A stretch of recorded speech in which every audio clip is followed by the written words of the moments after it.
Nvidia year to date is down roughly 22%. And there's been a lot and a lot of fear focusing on the stock. I mean, recently we've heard that Nvidia is in trouble again as there is some difficulty trying to sell the GB300 servers. In the past few days, we've also heard rumors and reports that Microsoft is canceling up to 2 gigawatts of data center projects. And we even heard Alibaba's chairman mention that there is a bubble forming in AI data centers, mainly in the United States. But what if I told you that the AI companies are actually saying something different and that the demand is still pretty much intact for this semiconductor AI giant? So let's take a closer look in today's episode. I want to thank The Motley Fool for sponsoring this video, and check out fool.com/Jose for the 10 best stocks to buy now. With that link, you get a promotional offer for the subscription service. Now, let's continue with today's episode. All right, so first, let's start off with some of the old news and kind of go through it pretty quickly. 5 days ago, we saw Microsoft canceled up to 2 gigawatts of data center based on TD Cowen analysts. And I did a video before and I mentioned I don't believe this is necessarily a red flag. As we all know, Microsoft is not kind of funding OpenAI too much in forms of their training and kind of inferencing expenses, right? They've kind of shifted that to the Stargate project, which is owned by Oracle, which is owned by SoftBank, and kind of that unity within those three companies. So Microsoft releasing these data centers, many see it as a red flag, but it's more kind of the shifting of locations into the Stargate project. So there is no weakness in demand. Then you also kind of had the reports that Alibaba's chairman mentioned that there is a data center bubble forming in the United States. A few things to remember: Alibaba is a company in China which has a lot of restrictions. So whatever they might be seeing in China doesn't correlate with what's happening in the United States.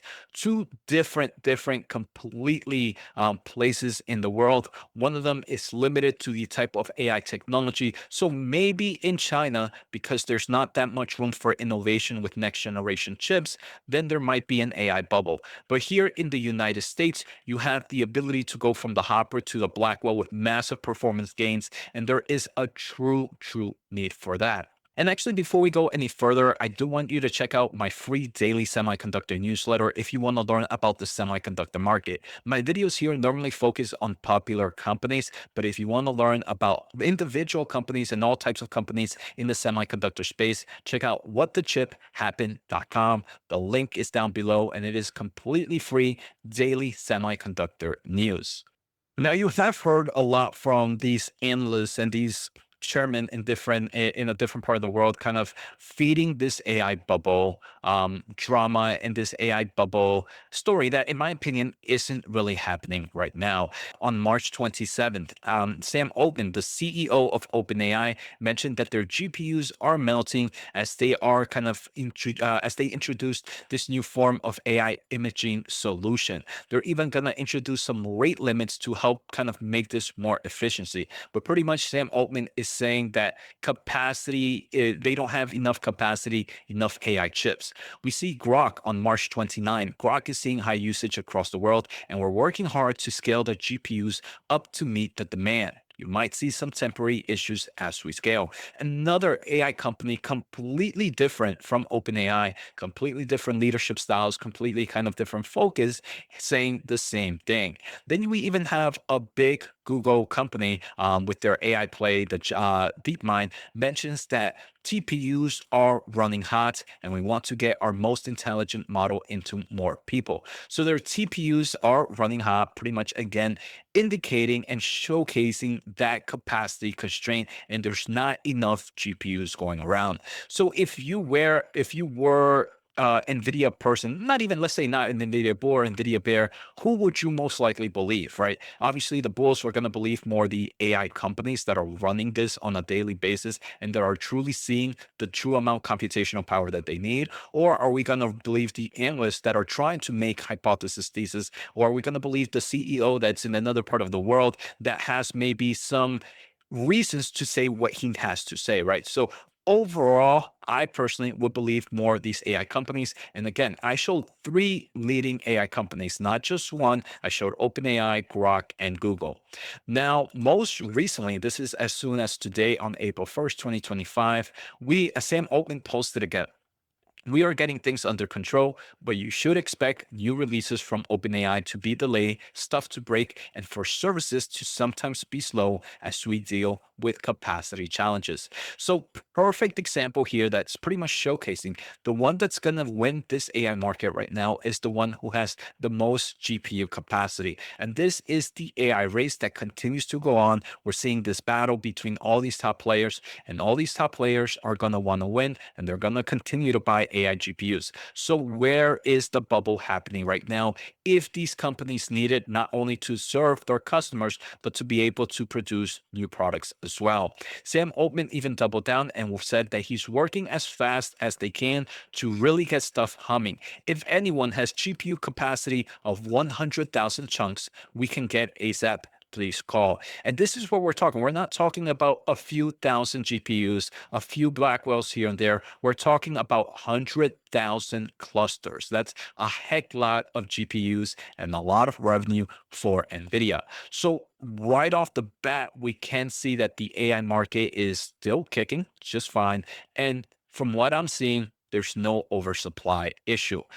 Now, the final topic I want to talk about is one that completely blows my mind. So, Nvidia is in trouble once again. Team Green finds it difficult to sell its newest Blackwell Ultra GP300 servers as clients show hesitation.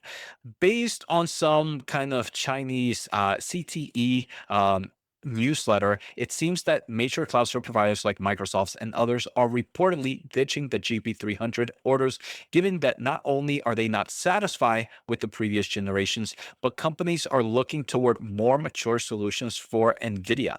This makes completely no sense. And in my opinion, it kind of shows how uneducated the world is for this type of market. First, a mature solution for competing against NVIDIA is something that's going to be much weaker. We're seeing the Blackwell platform. The Blackwell platform is 40 times better than the Hopper platform, and it's not 40 times more expensive, right? It's roughly similar, kind of the similar cost basis per chip. So there's not much difference in price going from the Hopper to the Blackwell, but you get about 40 times more performance. What kind of fool would not want to buy that? And let me just make this a little bit clearer. Let's say you are a GPU infrastructure company. This is what's going to drive this revenue, right? This to sell. Let's say you're a GPU company. Either you're either Microsoft, Amazon, or Google Cloud.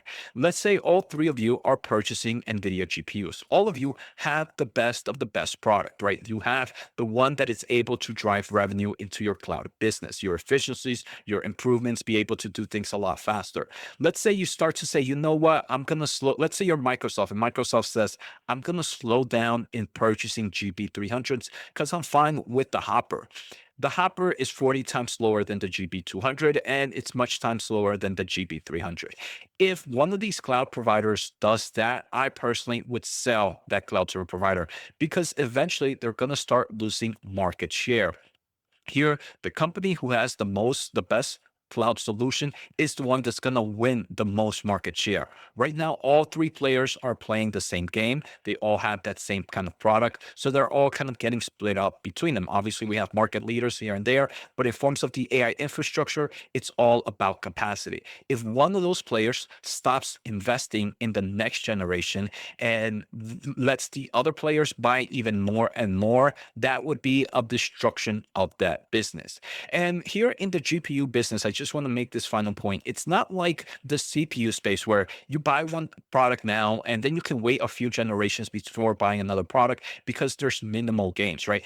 If let's say there was only 10% improvements in things like that, then that wouldn't be a massive reason to buy, right? Even a 10% improvement, maybe most of your customers won't see it, but a customer will see a 40x improvement, a 30x improvement, a 20x improvement. And those are the types of leaps that we are seeing with NVIDIA products. So if any cloud server provider, in my opinion, starts to slow down in investment, I personally would say that company is looking like a bad move, bearish thoughts. And I would expect those other two players or those other cloud server providers that are competitors to them to pick up that slack because right now, whoever has the most GPU capacity is the one that's going to win.